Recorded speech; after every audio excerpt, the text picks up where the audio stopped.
Chrisade here, author of the one series under Magkasintahan. When you read enough, you begin to notice how these stories are built. Not just the big confessions or dramatic moments, but the smaller details. The pauses in conversations, the hesitations before, a response, the things characters choose not to say. You then start to understand how love moves, even if you have not lived it yourself. Hi, this is Jade, and you're listening to Chrisade Diaries, a space where we talk about writing, coffee, adulting, and everything in between. Today's entry is part of the Blocking the Writer's Block series. Let me start with something simple, but a little uncomfortable to admit. I write a lot of love stories, but I've never really been in love. If you've been following my works, you already know this. Romance has always been a constant in what I write. Novels, short stories, even small scenes I never get to finish. I enjoy building emotions, connections, and moments that feel real. But when it comes to my own life, it has been different. I've dated, I've met people through apps, through friends, through those random introductions that feel promising at first. My college years and the time after that were not exactly quiet as well. But nothing stayed. Nothing quite turned into the kind of love I keep writing about. The butterflies I describe so easily in my stories, I have not really met them. At least, not in the way I imagined them to be. Blushing happens, yes, but more out of awkwardness than anything else. So at some point, I had to sit with a question. How do you write something you have never fully experienced? And over time, I realized the answer was not just one thing. It was a mix of how I take in the world. The first place it starts is reading. Not just reading for entertainment, but reading with attention. Writers like Nora Roberts, Lauren Kate, Stephanie Meyer, and Cassandra Clare all approach romance differently. Different settings, different conflicts, different kinds of characters. But across all of them, there is something familiar. Love is never simple. It is often tested. Sometimes it is quiet, sometimes overwhelming, but it always asks something from the people involved. When you read enough, you begin to notice how these stories are built. Not just the big confessions or dramatic moments, but the smaller details.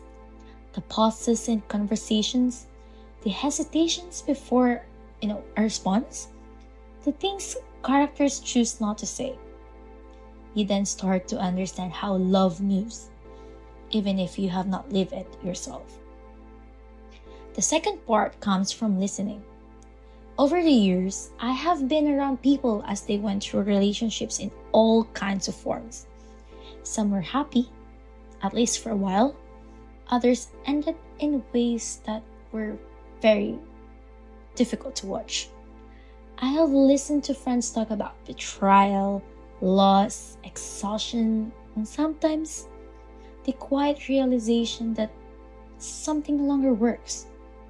And when you are present in those moments, you begin to notice more than just the story. You hear the breaks in their voice. You notice when they pause or when they can't finish a sentence. You see how certain memories affect them more than others.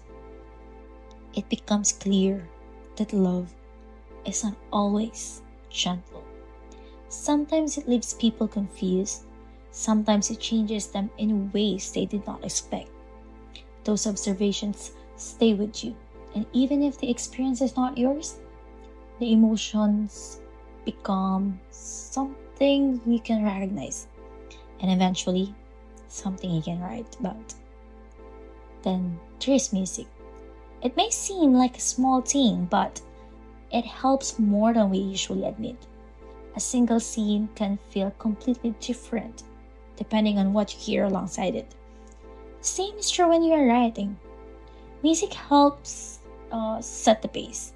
It gives you a space to sit in a certain feeling without rushing out of it. When the tone is right, it becomes easier to stay consistent with the emotion you are trying to capture. It does not create a story for you, but it helps you stay within it long enough to understand what you are writing.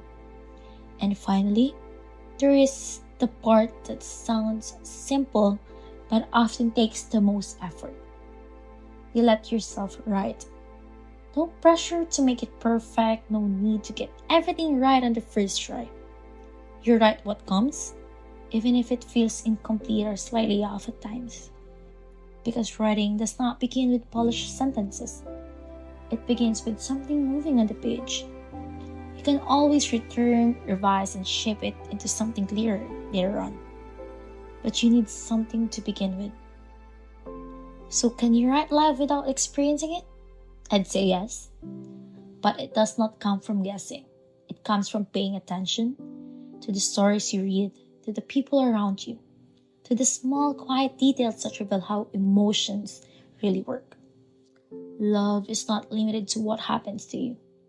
Sometimes, understanding it from a distance is enough to begin. This has been Chrisade Diaries. Thank you so much for being here and see you on the next diary entry.